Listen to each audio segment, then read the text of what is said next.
Assalamualaikum warahmatullahi wabarakatuh. Kembali lagi di channel Belajar Sejarah 17. Kalau sebelumnya kita sudah bahas bagaimana penjajahan kolonialisme Belanda, maka pada kesempatan kali ini berdasarkan part yang selanjutnya, itu part keempat, pada kesempatan kali ini kita akan bahas urutan yang juga urut, mulai dari penjajahan Portugis, Spanyol hingga Belanda. Maka tentunya kita akan masuk pada fase penjajahan Nusantara oleh pasukan Perancis. Pada mulanya, kedatangan Perancis ke Indonesia sangat dipengaruhi oleh perperangan yang terjadi di Eropa. Kala itu, pemerintah Perancis di bawah pimpinan Napoleon Bonaparte melakukan penyerbuan terhadap Belanda, tepatnya pada Desember 1794 hingga Januari 1795, yang kemudian ini mempengaruhi begitu. Dan hal ini dikutip dari Sejarah Indonesia Modern 2016 karangan Max Richtfels. Menjelang abad 18, VOC mengalami kemunduran. Artinya perebutan kekuasaan di Eropa membuat Belanda sempat berada di bawah penjajahan Prancis karena perperangan Napoleon.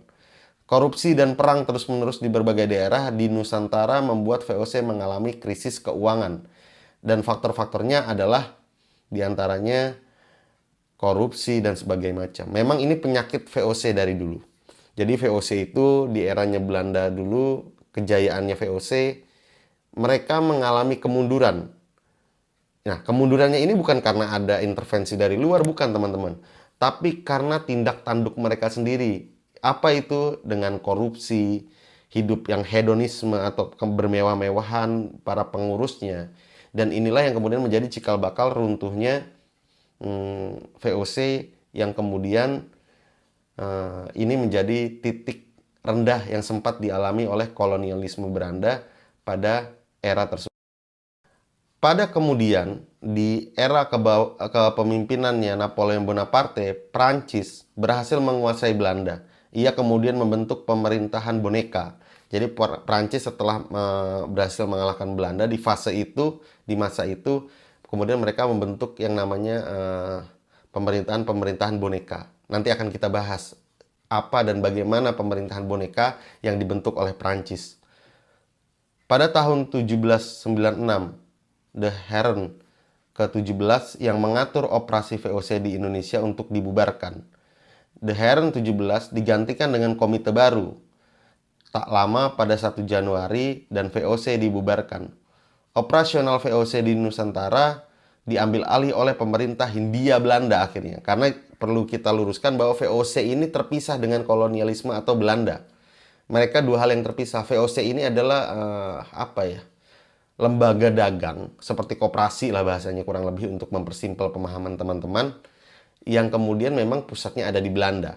Jadi dia bukan bagian daripada negara Belanda. Dia swasta yang kemudian di kemudian hari dijadikan sebuah plat merah oleh Belanda. Gitu loh. Napoleon Bonaparte mengangkat adiknya Louis Napoleon sebagai penguasa di Belanda pada tahun 1806. Jadi Belanda waktu itu benar-benar terpuruk di bawah kakinya Prancis, teman-teman. Selama 3 tahun, yakni pada rentan waktu 1808 hingga 1811, Daendels menjadi gubernur jenderal Hindia Belanda. Di masa kepemimpinan Daendels, rakyat dan penguasa-penguasa setempat diperlakukan dengan sewenang-wenang. Para raja-raja Jawa dipaksa mengabdi kepada Belanda.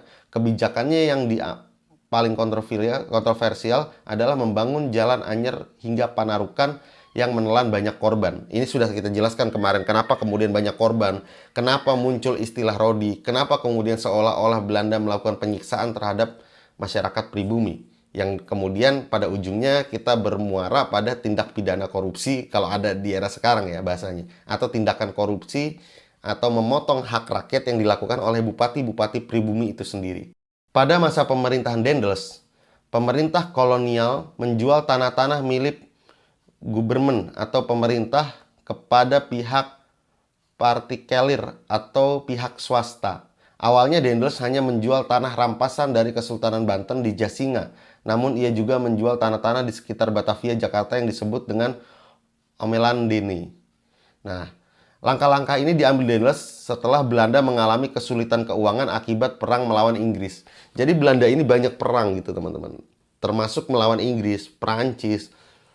Jadi mereka mengalami kondisi yang sulit. Mereka mengalami kekalahan sehingga krisis keuangan. Sehingga mereka melakukan penjualan-penjualan terhadap tanah-tanah rakyat Nusantara yang waktu itu memang dikuasai atau dikooptasi oleh mereka. Dan inilah bentuk penjajahan yang nyata sebetulnya. Dibanding kita harus membahas tentang Rodi dan sebagainya macam, lebih baik kita fokus pada pembahasan apa saja peninggalan-peninggalan buruk Belanda yang kemudian masih ada hingga detik ini seperti korupsi contohnya. Akhirnya terjadilah masa berakhirnya penjajahan Prancis di Indonesia.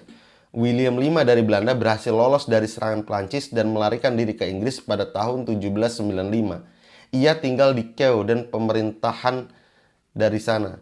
Lewat surat-surat Kew terungkap bahwa para pejabat jajahan Belanda diperintahkan untuk menyerahkan wilayah mereka ke orang-orang Inggris supaya tidak jatuh ke tangan Prancis. Maka sejak 1795, Inggris pun berusaha merebut Nusantara dari Prancis. Jadi terjadi gejolak nih. Akhirnya gejolaknya antara Inggris dengan Prancis. Inggris berusaha masuk ke Indonesia untuk mengalahkan Prancis. Dan ini yang terjadi kemudian nanti ada istilah Belanda nebeng pada Inggris. Lalu ada fase penjajahan Inggris kepada Indonesia atau Nusantara karena telah berhasil mengalahkan Prancis dan sebagainya. Tapi itu akan kita lanjutkan pada part 5 nanti, yaitu fase penjajahan Inggris di Nusantara. Dengan jatuhnya pangkalan utama Prancis di Mauritius pada akhir 1810, posisi Inggris semakin kuat untuk merebut Indonesia. Jadi waktu itu pangkalan laut mereka menang. Karena memang dari dulu Inggris ini terkenal paling kuat teman-teman kalau dalam urusan angkatan laut atau militer di lautnya. Termasuk hingga detik ini. Yang saya tahu adalah Inggris salah satu yang terkuat. Sehingga waktu itu Prancis mengalami kekalahan dan terdesak hingga akhirnya Inggris yang menang dan menguasai Nusantara. Puncaknya pada Mei 1811, Daendels dicopot dari jabatannya. Ia tak bisa membangun hubungan dengan penguasa tanah Jawa. Daendels juga dituduh memperkaya diri sendiri dengan menjual tanah-tanah pemerintah. Daendels digantikan oleh John William Jensen. Namun Jensen tak bertahan lama karena terus diserang Inggris.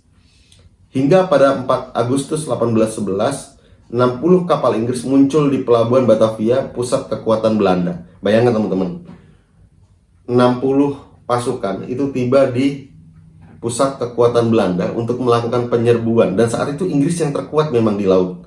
Batavia dan daerah di sekitarnya jatuh ke tangan Inggris pada 26 Agustus 1811. Jensen mundur ke Jawa Tengah dan menyerah di dekat Salatiga.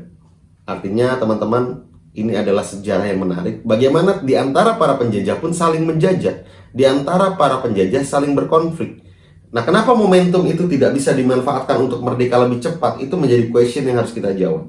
Maka kami menyimpulkan bahwa waktu itu Indonesia belum bersatu. Belum ada lem pengerat atau tali-tali penjahit perpecahan untuk menjadi persatuan. Karena sifatnya waktu itu kita masih sangat erat dengan divided impera, yaitu politik pecah belah yang dilakukan oleh bangsa-bangsa penjajah terkhusus Belanda untuk kemudian mengkotak-kotakan Indonesia menjadi negara-negara primordial, menjadi negara-negara yang terpecah bersuku dan